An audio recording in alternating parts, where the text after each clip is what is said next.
This is Cheryl Bendella, one of the greatest family members someone could ever ask for. Have you ever faced hardships in your life? Are you having trouble recovering from a loss? Or do you just desire a story of growth and heart? Then join us. We're going to see a mere Christian's faith, dedication, and love on full display. This is the story of my aunt, Cheryl. My aunt was born in Mount Holly, New Jersey on May 4th, 1960. Cheryl was one of 5 children, yet she and her mother were close when she was growing up. The two of them went to all sorts of places together, including church. At first, Cheryl didn't understand how valued she was by God. Thus, confidence was a struggle of hers. But she made friends who were willing to help her try new things. Cheryl was soon old enough to work out in the real world. The summer before college, she got a job at a grocery store. Not the most glamorous job, but it paid the bills. This is a job she continued to do throughout college and many years after she graduated. Through this job, she met her husband Kurt, a courageous and caring man. And after marriage and having her own kids, Cheryl only worked at the grocery store part-time. Her husband was part of the Placer County Search and Rescue Team, so he was unavailable to watch their children. Someone had to. All the same, she did her work with a smile. Unfortunately, in 1983, Cheryl's mother passed away August 12th. Cheryl was heartbroken.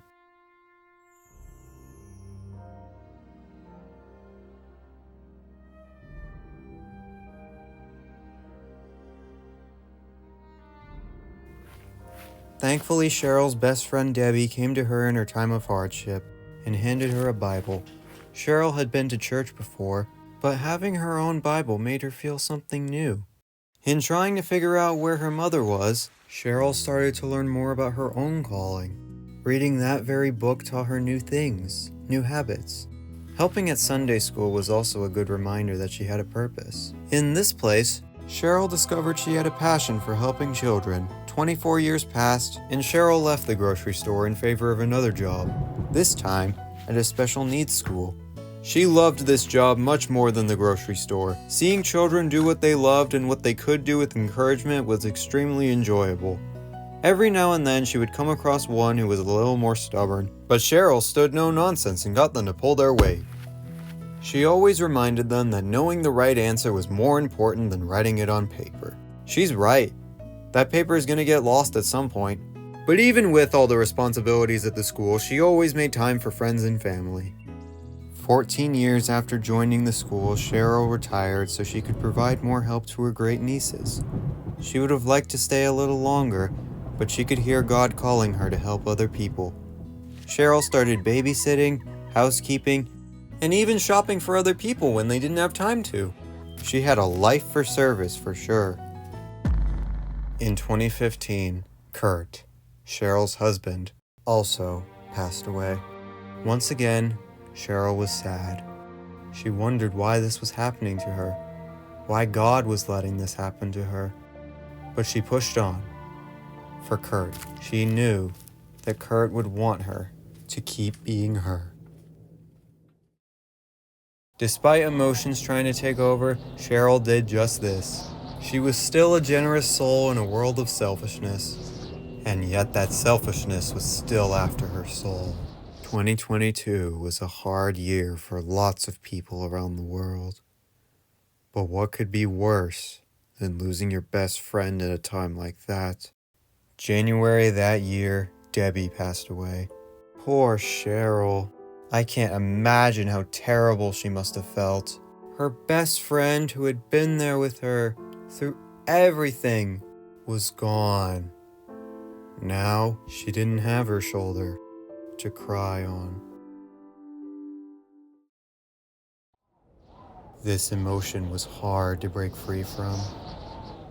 But Cheryl soon realized Debbie, she had left something behind. This little something assured Cheryl she was anything but alone. God still found Cheryl, brightened her spirits, and showed her that he wanted nothing but the best for her. All the hardships and bad things had been the devil trying to take her away from God, but he failed.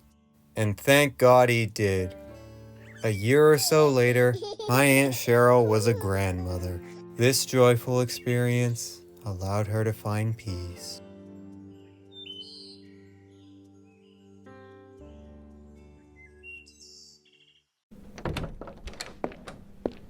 I'm sorry, Cheryl.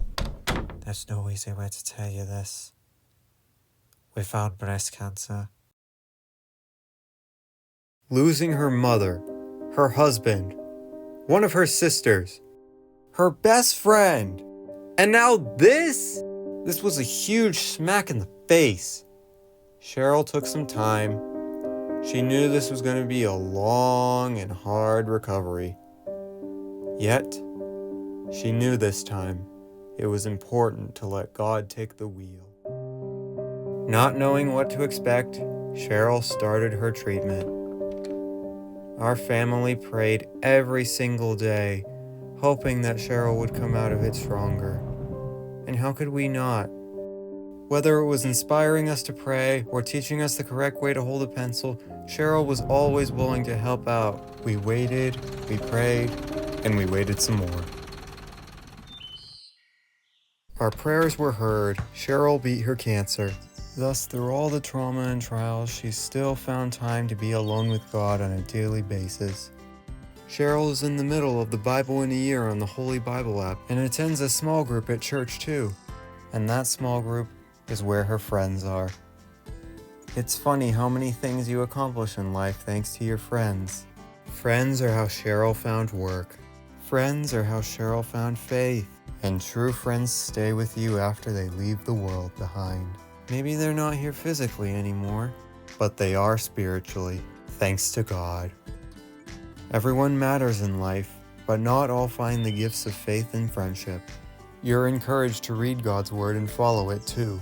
Always strive to see less bad and more good in life, like my Aunt Cheryl.